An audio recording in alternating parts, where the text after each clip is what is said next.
हुआ था, क्या निकल के आया था? थाना सिधारी अंतर्गत परसों रात में लगभग 9:30 बजे पुलिस को सूचना मिली थी कि जिला अस्पताल पे एक व्यक्ति जिसको सीने में गोली लगी है, उनकी डेड बॉडी आई है। इस संबंध में मौके पर सभी अधिकारियों के द्वारा मौका मुआयना किया गया। इस संबंध में एक धारा 302 के अंतर्गत वादी की तहरीर पर मुकदमा पंजीकृत किया गया था। इसके खुलासे के लिए 3 टीमें हम लोगों के द्वारा लगाई गई थी। आज इसका खुलासा हुआ है। इसमें यह पाया गया है, सीसीटीवी फुटेज के आधार पर, मौके से मिली बाइक और गाड़ी के आधार पर और फॉरेंसिक टीम के एनालिसिस के आधार पर हम लोगों ने स्थापित किया है कि घटना हत्या की ना होकर आत्महत्या की घटना है। विफल प्रेम प्रसंगों के संबंध में आत्महत्या की गई। पूरा डिटेल्स इस केस के ये है कि जो मृतक है उनका लगभग 2 साल से ऊपर से एक महिला के साथ संबंध था।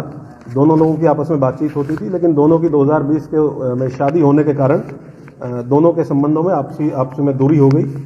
उसके बाद मृतक के द्वारा लगातार ये प्रयास किया जाता रहा कि वो इनसे संपर्क स्थापित कर सके। संपर्क स्थापित भी किया गया, लेकिन क्योंकि जो महिला थी वो विवाहित थी, उन्होंने कहा कि अब दोनों लोग विवाहित हो चुके हैं, इन संबंधों का कोई वास्ता नहीं रह गया। ये प्रयास लगातार किया जाता रहा। इस साल जनवरी में मृतक के द्वारा जो कुछ फोटोग्राफ्स और वीडियो उसके पास थे वो महिला के पति को भेज दिए गए और ब्लैकमेल करने का प्रयास किया गया, जिसमें महिला द्वारा ऐतराज़ किया गया। 14 तारीख को भी इसी प्रकार की एक घटना हुई, जब शाम के टाइम लगभग 7 बजे ये महिला के आवास के बाहर गए अपनी गाड़ी से और महिला को कॉल किया और मिलने के लिए और बात करने के लिए प्रेशराइज किया। जब महिला के नंबर पे बात नहीं हो पाई तो महिला के बहन के नंबर पे कॉल करके ये वार्ता की गई और सीसीटीवी फुटेज में साफ आया है कि उसके घर के पास में एक अवैध असलाह से गाड़ी से बाहर हाथ निकाल के हवाई फायर किया गया ताकि प्रेशराइज किया जा सके बात करने के लिए।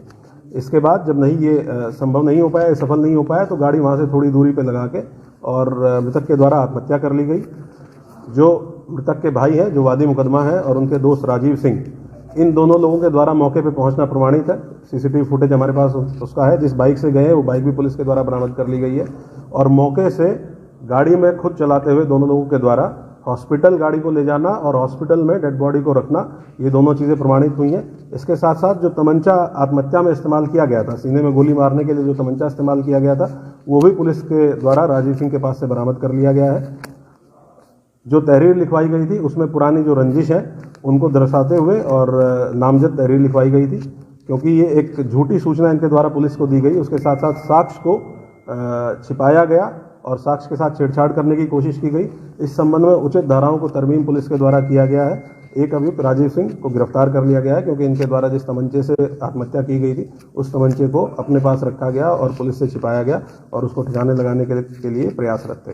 तो इस प्रकार से इस पूरी घटना का पटाक्षेप हुआ है। जो लोगों के द्वारा ये कहा गया कि ये हत्या की गई है और एफआईआर इसमें दर्ज कराई गई, ये प्रेम प्रसंगों में, विफल प्रेम प्रसंगों के कारण आत्महत्या करना पुलिस की विवेचना में अब तक आया है।